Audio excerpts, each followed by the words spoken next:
Hello! Today I'll be making palitaw.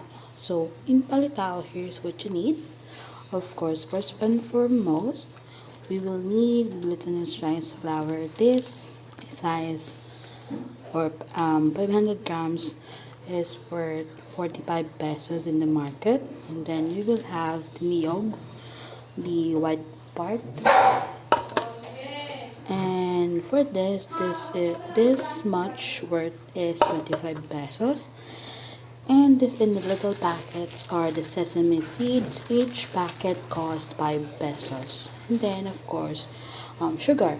Sugar that you will be needing are depends on how much the sweetness that you would like to have the palitaw. But you can go by just having let's per se a half a cup for, so estimatedly that would worth around 10 to 20 pesos.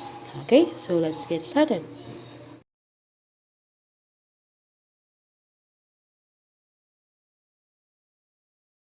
So first up, you will prepare your bowl, which you will mix the glutinous rice flour and then the rice. So there I have a 1 cup, literally 1 cup of the glutinous rice flour. We'll just go ahead and dump it in.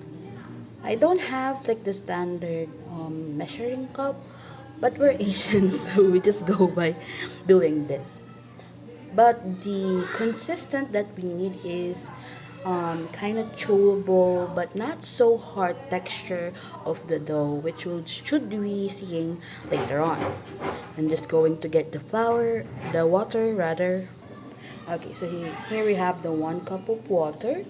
Alright, there we go. In this part, you will see there that it's kind of watered down.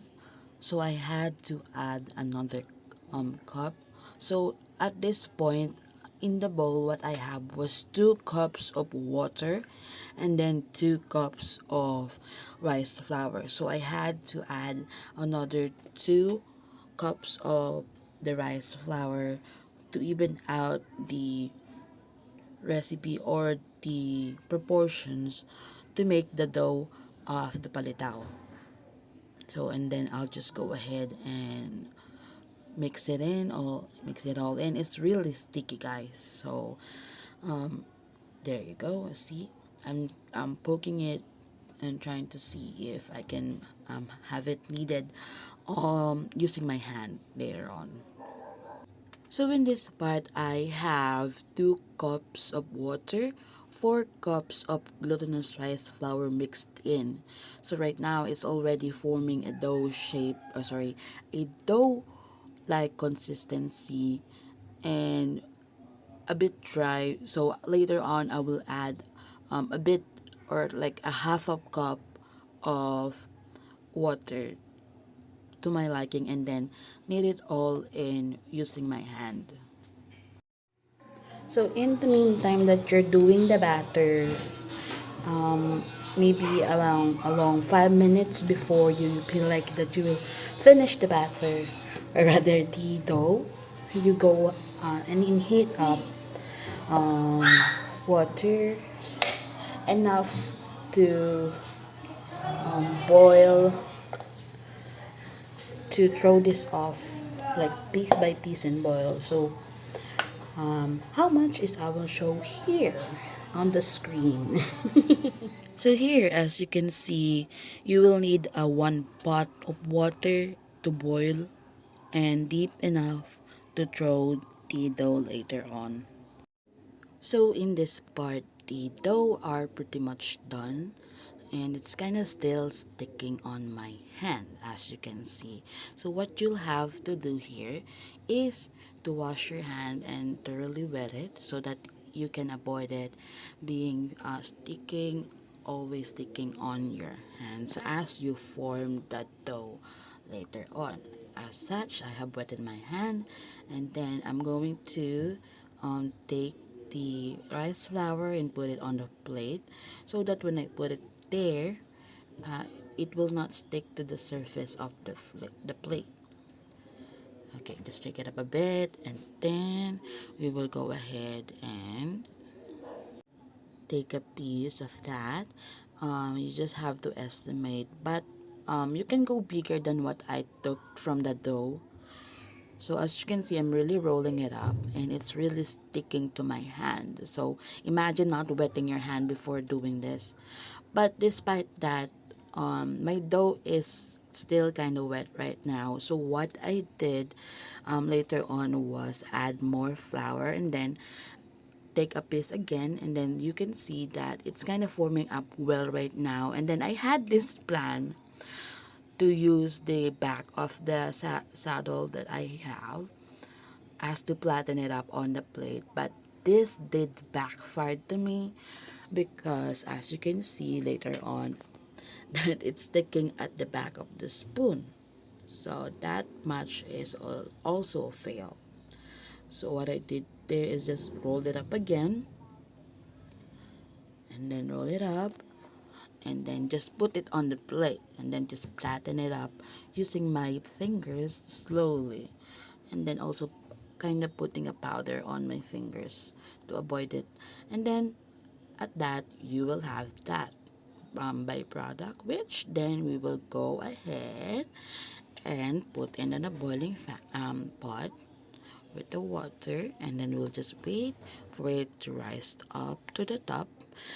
As such, the name Palitaw, because the palitaw that we cook will go up once it is done.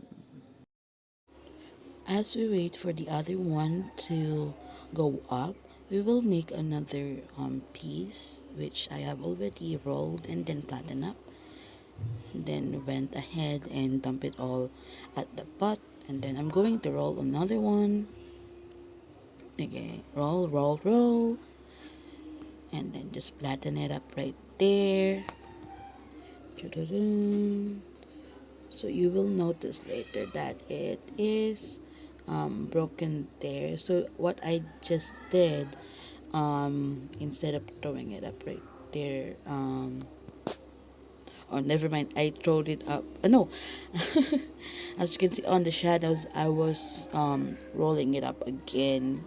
There we go, and then flatten it up. Okay, adding some flowers. Now it's much more acceptable, and then throw it on the pot and went ahead to make another one. Da-da-da-da. Roll, roll, roll, roll, roll. It's not so sticky because I have flowers on my hand. Then flatten it up in circles or whatever will work for you, but doing it in circles works for me. But in any case that you made a mistake, just roll it up all again and then flatten it up, put some flowers there, pick it up, and then Sharon put it on the pot. So now we're gonna pick up this camera and then you will see that there is already one that is already cooked, so we're gonna scoop it out.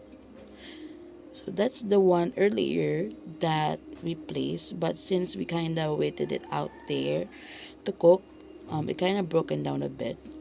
So maybe it's like an overcook, but it still tastes the same. And then there another one. It's cute, right? It's really white. It's kind of fluffy. So just remove those bubbles and just wait for the others to fully cook.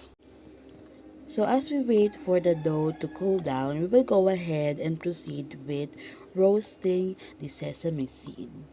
So we're just gonna heat up the pan and then just gonna put nothing on it and then pour directly the sesame seeds there as such. Alright, so slowly right there. So as much as possible, don't mix it yet. let the sesame seed to be burnt a bit for the heat. So you're just gonna mix it, like to flatten it out or disperse it a bit, and then don't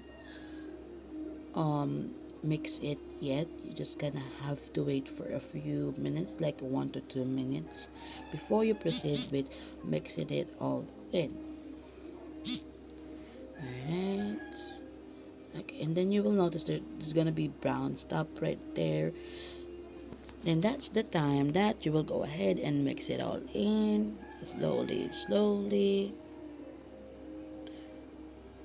just so that you don't really burn it all out, like what I did from the first batch that you're gonna see later on. Okay, so this one is turning golden brown. So there are people who like it really roasted, but for me, I like to have it just brown for this batch. So after that, turn off the heat. So transfer it to a container, and there we go. You can see I burned it quite a bit.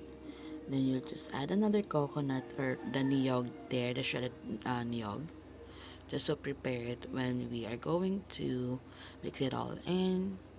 And then we will go ahead and add the 2 tablespoons worth of sugar in the sesame seeds.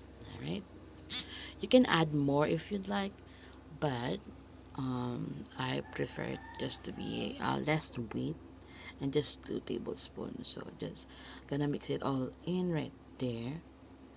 So I suggest that if you're not going to eat the palitaw yet, you can just add the niyog and add the mixture of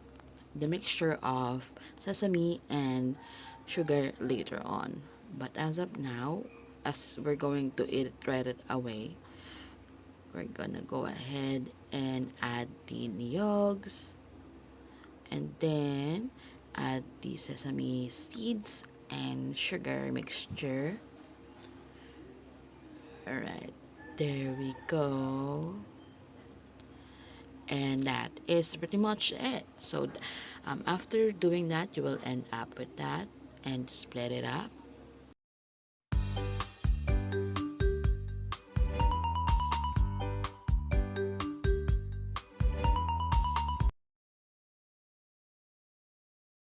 Na to dati. Oh, pero gawa yan ni ate. Tikman mo. Gawin ka ang Sara ko. Ah. Oh. Gawa kami sa camera. So, amusta siya? Okay. Sarap? Matikit. So, tingin mo magkano yan binibenta? 100 plus. No, grabe. Mahal. Ano lang? O, ikaw naman, Jen. Siguro ano lang. 20 plus. 10 lang kasi. Ikaw din, ma? Masarap yan eh. 10 pesos isa. Ay! Oh, 10 pesos isa yan? Oo. Hindi ba dati mura yan? Ganito kalaki. Oh my God. Siguro 20. Benta mo yan ng temet. Gusto, baby. Matamis siya. Inubos na na. 2 tablespoon lang ng sugar yan. Tapos madikit sa ano. Sarap. Sorry, ma. Sakto yan, di ba te? Sakto lang. Tama? Plastic naman ni mama. Tama lang.